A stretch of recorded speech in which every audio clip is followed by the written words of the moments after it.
minha gente, tudo certo? Vamos nessa então falar sobre o Internacional, Flamengo também, que acaba de acontecer no estádio Beira-Rio. E olha que jogão, eu repito, que jogão. Pra mim, a melhor partida do Campeonato Brasileiro, das que eu vi pelo menos. É óbvio que eu não vi todos os jogos do Campeonato Brasileiro, talvez agora tu tá falando alguma coisa, mas teve tal, não importa. Eu tô aqui registrando apenas. O Inter e o Flamengo acabam de fazer no estádio Beira-Rio, lotado, uma cena linda, maravilhosa. Pra mim, dos que eu vi, o melhor jogo de todo o Campeonato Brasileiro.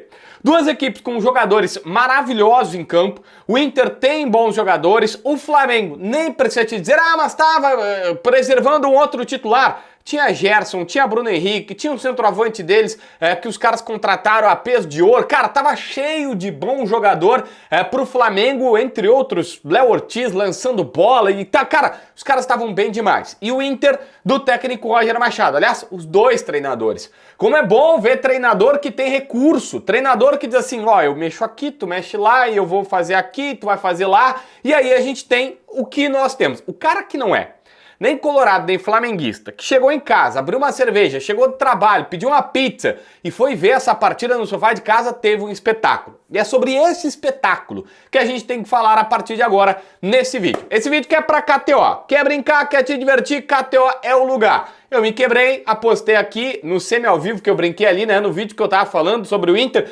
botei lá, tinha Odão. O gol do Bernabé, não precisa acontecer mais nada, apenas o Bernabé marcar gol. Bernabé foi bem, mas não marcou gol, então eu me quebrei. Aqui é assim, a gente conta as ganhas e conta as perdidas, porque lá na KTO é assim, tu brinca e te diverte. Mas sabe quanto que eu coloquei? 5 pilinha. E aí, se eu ganhasse, eu ganhava 40, perdi 5 pila, faz parte, ninguém faz a vida na KTO. A gente vai lá pra brincar e pra se divertir. Se quiser, JB Filho é meu código que te dá uma free bet de entrada na KTO, beleza?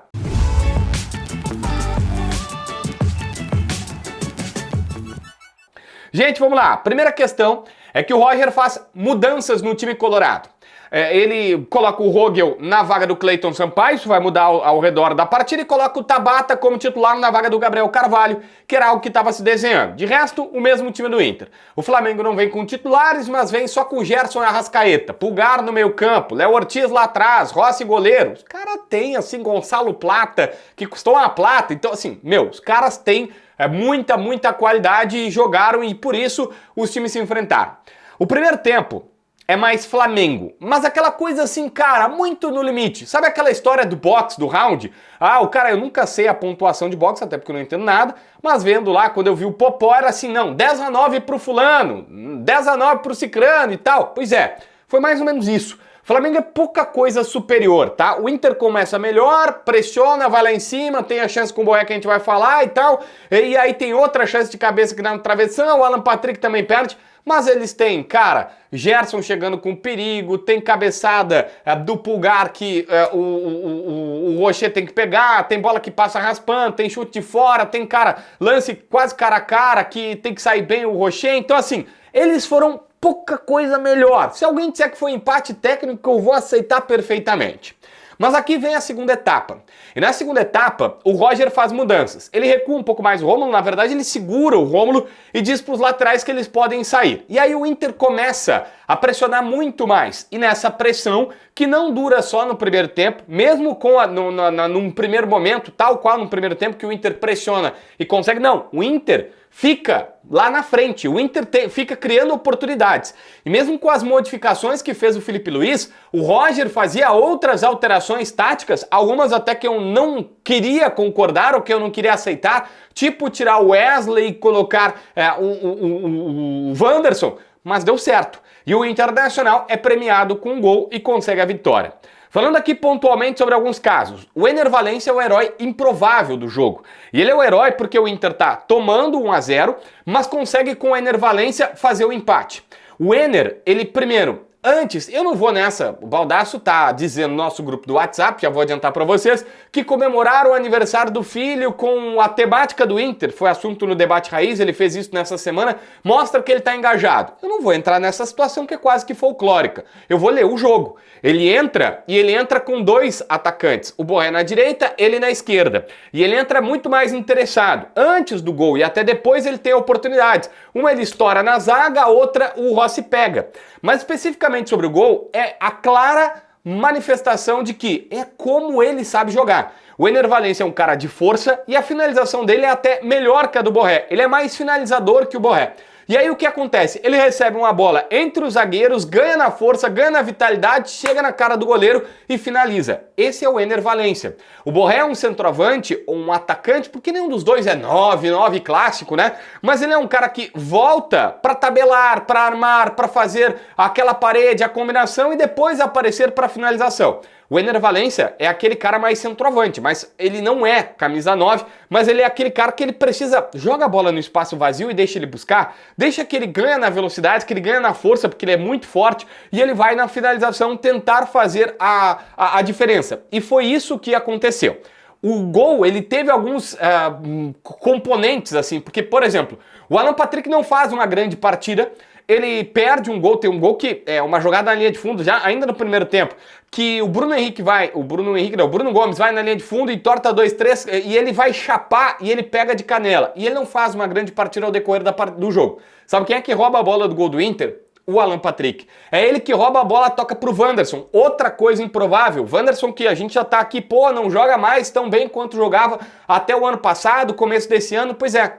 É ele quem dá assistência pro gol do Wanderson. Um gol todo improvável por conta disso. Primeiro da roubada de bola, de um meia que agiu tal qual volante, mas faz parte, é assim que joga um time de futebol. Depois pela assistência do Wanderson, que parecia improvável ele voltar a jogar bem, não entrou tão bem, eu até discuto um pouquinho. O Wesley, acho que o Roger só quis mexer um pouco da característica para ter com ele uma jogada um pouco mais combinada, caindo mais por meio, não indo tanto para a ponta, tal qual Wesley e tal, tentar alguma coisa diferente com o Flamengo. E aí teve os heróis improváveis completando com ele. Dentre os melhores em campo, para mim tá o Bernabé. Eu fiquei na dúvida se foi o Bernabé ou se foi o outro lateral, o Bruno Gomes como o melhor em campo. Se tu escolher e inverter a ordem, para mim não faz a menor diferença, os dois jogaram um partidaço. O Bernabé de novo foi muito bem. Ele não foi protagonista com gol assistência. Mas, cara, observa. No primeiro tempo, ele é incisivo, ele é agudo e ele é extremamente insinuante lá no ataque. Depois, quando o Inter bota o Wanderson e o Roger segura ele, porque tava levando muito calor por ali, com o Bruno Henrique, com o Gerson, com todo mundo que poderia cair por ali, na segunda etapa, o Roger segura ele e tudo bem, tá tudo certo. Ele é tão eficiente na marcação quanto é no ataque. Então, assim, o Inter tem um lateral que pra mim tá sendo completo. O Bruno Gomes é um lateral que está sendo completo nos dois sentidos, porque na teoria volante sabe marcar, mas ele está tendo noção tática de brecar os caras, vigor físico de ir pro ataque, terminou extenuado, na metade do segundo tempo ele já estava morto e sentindo cãibra na panturrilha, tanto que ele não comemora o gol, vai pedir uma massagem pro massagista do Inter por conta disso. E olha, esse lance do Alan Patrick que eu falei, é uma entortada que ele vai na linha de fundo, finge que vai cruzar, dá mais um tapa e tal, e ele vai fazendo grandes jogadas uma em cima da outra. Eu insisto, pra mim eu gostei do Wesley e acho que as escapadas do Inter na primeira etapa tem muito dele. No segundo tempo, o Roger tenta fazer uma troca, acho que muito mais por característica do Wanderson para tentar uma coisa diferente, mas ainda coloco ele entre os melhores jogadores. Só que é óbvio que, como sempre, tem caras que não foram tão bem. Nós precisamos falar de alguns pontos aqui da partida. O primeiro é o Thiago Maia.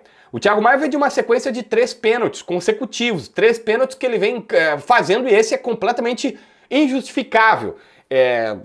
Cara, não tem muito o que falar, sabe? Ele levanta a mão, levanta o pé, fica estranha a situação.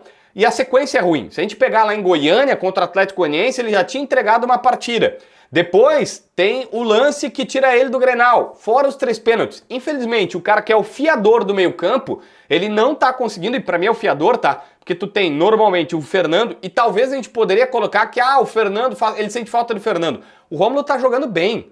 O Rômulo tá dando conta do recado. Ele não é o Fernando, nunca vai ser pelo que eu imagino de futebol, mas ele tá indo bem. E o Thiago Maia tá se comprometendo com estas situações, deixando a desejar. Mas não foi só ele. O Inter tem algumas questões, por exemplo, olha que louco, o Tabata, todo mundo queria, e eu também dizia, olha, o Gabriel Carvalho tá dando mole, não tá jogando tanto quanto se imaginava, tem a questão dele tá jogando pela ponta direita, o Tabata é mais talhado por ali, ele tá entrando, tá melhorando o time. Tabata não conseguiu jogar tanto quanto dessa vez. O Vitão, obviamente, é o melhor zagueiro hoje do Internacional, jogando pela esquerda. Ele foi melhor que os dois caras que jogaram pela direita. O Rogel levou cartão amarelo no primeiro tempo, foi substituído no intervalo, e o Roger coloca o Cleiton Sampaio, porque ele é mais veloz do que o Rogel, porque ele sabia que ele iria expor o time, que ele iria avançar os laterais, deixar o Rômulo e os dois ali para ter um pouquinho mais de velocidade, mas a real é a seguinte, tá? O Vitão jogou por ambos. O Vitão jogou pelos dois zagueiros pela direita do Internacional e ele foi, para mim, obviamente, o grande destaque ali daquele sistema defensivo. Mas que se a gente botar o Bernabé e o Bruno Gomes como caras do sistema defensivo, é óbvio que o Inter tem aí uma boa espinha, precisa ver quem é que vai ser esse zagueiro pela direita, se Rogel ou Cleiton Sampaio, ou até um outro alguém que eu não faço ideia quem, mas precisa ajustar isso porque tá precisando dessa questão aqui. Gente, eu quero só falar sobre o Borré, eu não quero gastar muitas linhas, eu não quero tratar isso como uma grande crise, mas assim, eu me arrisquei a falar logo depois do Grenal, e falei aqui, falei no Debate Raiz também, uma situação. Olha, o Borré fez o gol, e eu não vou descartar isso como o fato mais importante, e a contribuição que ele dá para o time é inegável. Eu acho que dá para jogar até ele, o Ener Valencia, em algumas circunstâncias tipo essa, e aí muda um pouco a característica, mas pro jeito que o Roger quer jogar, com um centroavante que participe do jogo, tem que ser o Borré, e tá tudo certo. Mas o Borré, ele perde muitos gols. No Grenal ele teve 4 chances, foi marcar na quarta. Agora ele tem uma aos 22 segundos de partida, que ele até faz o certo, mas ele tem que fazer gol. Não importa, o zagueiro foi bem, entrou para salvar e tal, mas ele tem que fazer gol. E eu só pontuo isso aqui. Gente, o Borré não pode perder tanto gol. Não vai ser sempre, tipo, tal qual o Grenal, que ele vai ter 4 chances para errar 3 e marcar a quarta. Só fica o registro, sem uma crise exacerbada, sem nada. Até porque crise passa longe. O Inter fez o melhor jogo do campeonato, o empate para mim passa a ser um detalhe, porque o Inter vai para a Libertadores. O grande negócio para mim e fique claro, a grande notícia é o nível de atuação conseguido. Porque vai para a Libertadores, terceira ou quarta, quinta colocação, porque vai abrir G5, abriu, né? Tá tudo certo, cara, tá tudo certo. Nada, não precisa falar nada, tá tudo beleza. O que eu preciso te pontuar o Inter fez enfrentamento contra um grande, contra um gigante e mostrou o seguinte, eu tenho garrafa para vender. E essa é a grande notícia da noite. Se inscreve no canal, assina a notificação, deixa teu like, comenta aqui embaixo para ver mais vídeos.